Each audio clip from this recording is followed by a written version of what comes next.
भगवान शंकर को पाने का सबसे सुंदर अगर कोई तरीका है ना, तो बार बार कही है ये बात और आज फिर कह रहे हैं, मंदिर में अगरबत्ती लगाओ ना लगाओ, वो पर दिया लगाओ ना लगाओ, भोग लगाओ ना लगाओ,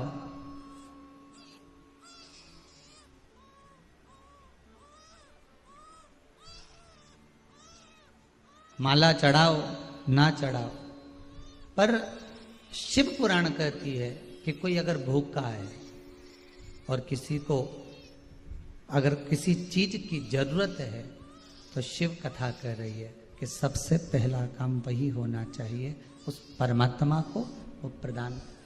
ये समझ कर दे दो कि हम भगवान को दे रहे हैं, हम शंभु को दे रहे हैं, हम त्रिकालदर्शी को दे रहे हैं, उसकी करुणा बिना नहीं हो सकती। स्वधा गर्भस नारी के गर्भ में बच्चा जब तक रहता है और बच्चे को जन्म देने के बाद नारी उस बच्चे दानी से अगर प्रॉब्लम में रहती है, कष्ट में रहती है, गांठ पड़ जाती है या तकलीफ में आ जाती है, तो स्वधा का नाम लेकर भी शिव जी पे जल चढ़ाकर उसका मात्र आचमन ही कर लेती है, तो नारी को ऑपरेशन की जरूरत नहीं पड़ती, गर्भाशय ठीक हो जाता है, गर्भाशय ठीक हो।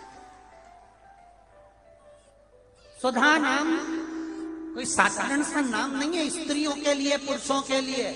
पुरुष वर्ग में भी अगर हर्निया की भी प्रॉब्लम हो गई है और हर्निया हो गया, डॉक्टर बोल रहा है ऑपरेशन करना पड़ेगा, तो कुछ दिन स्वधा का नाम लेकर भगवान शंकर पर जल चढ़ाकर उस जल का आचमन करना प्रारंभ करिए और फिर जांच कराओ कि हर्निया में आराम लगना प्रारंभ हुआ कि नहीं हुआ। यहाँ तक शास्त्र वर्णन करता है कि आप स्वधा का नाम कोई साधारण नाम नहीं है, ये तो तर्पण शिव महापुराण की कथा में जो आपको मिल रहा है, ये वो औषधि मिल रही है कि जिंदगी बना दे, आपकी जिंदगी सवार है। स्वधा नाम एक बार सब प्रेम से फिर से बोलिए, हम सुनना चाहते हैं तुम सही बोल रहे हो कि गलत बोल रहे हो।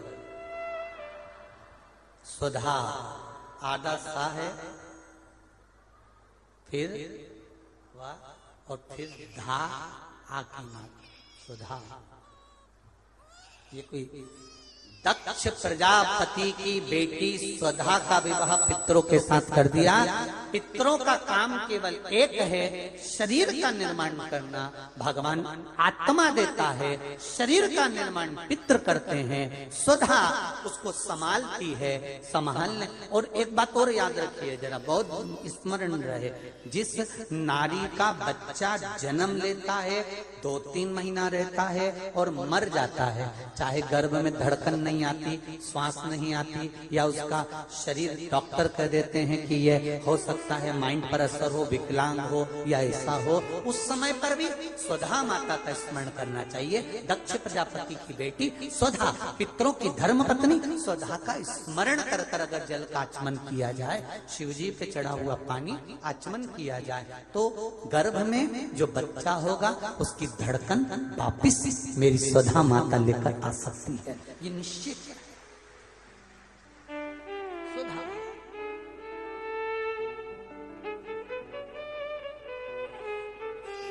स्वधा का विवाह कर दिया पितरों के साथ।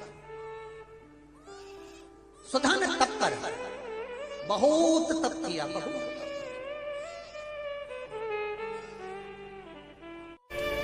एक निवेदन करूंगा भगवान भोलेनाथ से, ये जरूर विनती करना कि भोलेनाथ अगर मेरे गर्भ में संतान देना तो उसकी उम्र पूरी देना।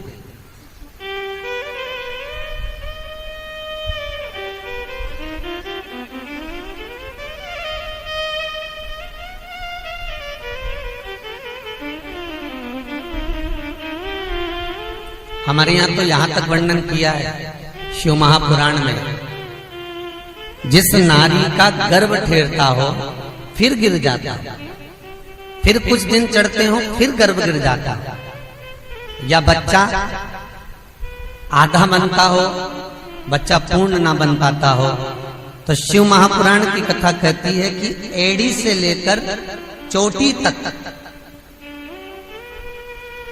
स्त्री एक मोली, मोली मतलब जो हाथ में नाड़ा बांधते हैं, लच्छा बांधते हैं, उसको नाप लें और नाप कर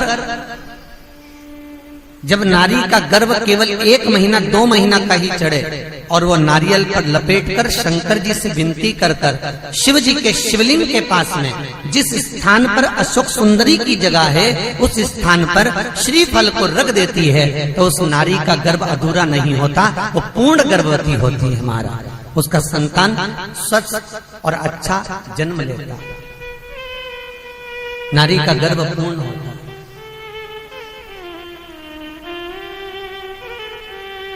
भगवान शिव का नाम लेकर, तुमरुका जी का नाम लेकर जो लच्छे को बांध कर रख देता है उसका फिर अधूरा गर्भ नहीं हो सकता।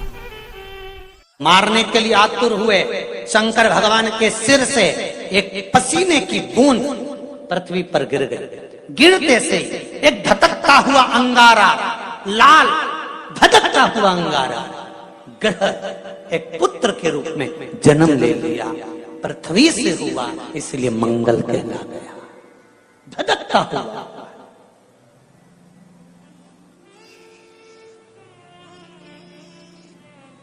पर अंधकासुर अभी नहीं मरा, अंधकासुर की मृत्यु अभी नहीं हुई है। हर हर महा,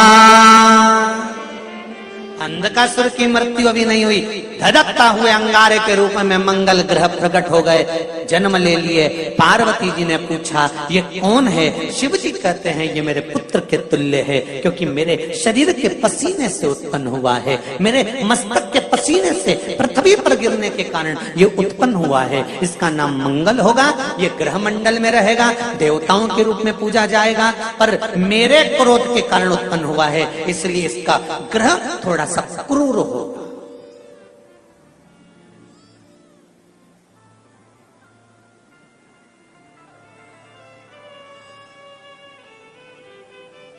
एक बात बहुत ध्यान से सुनिएगा, विवाह, शादी,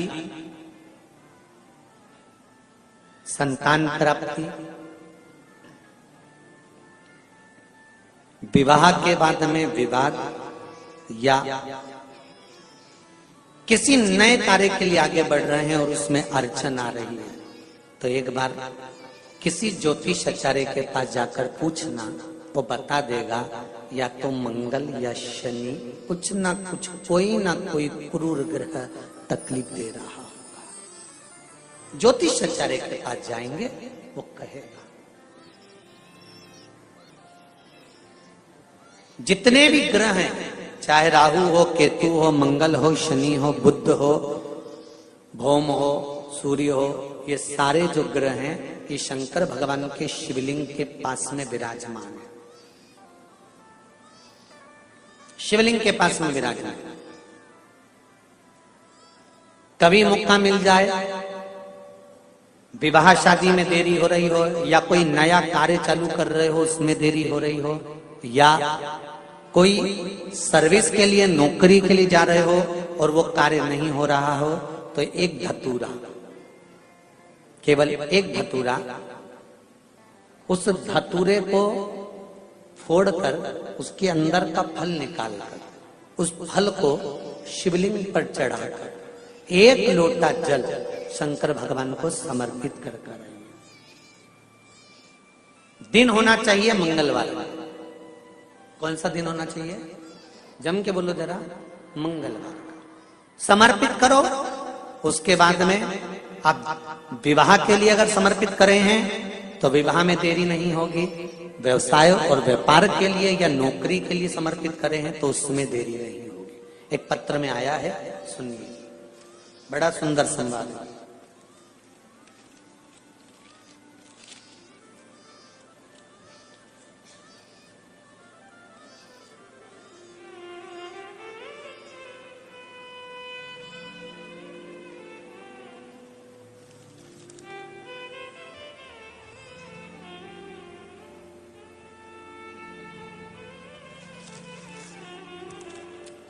श्री डी सारिका, डी शंकर, संगारेड्डी, तेलंगाना। कहीं बैठे हैं आप ही हैं? दोनों हाथ हिला दो एक बार। श्री शिवाय नमस्तुभ्यम। आपने पत्र में लिखा है, गुरुजी चरणों को कोटि कोटि प्रणाम। शिव महापुराण की कथा की महिमा।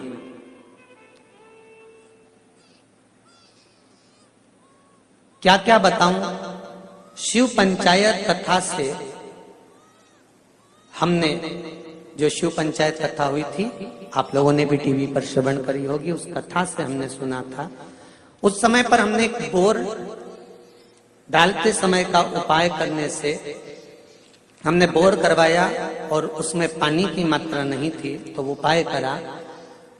बाबा की कृपा से पानी 85 फीट को आ गया।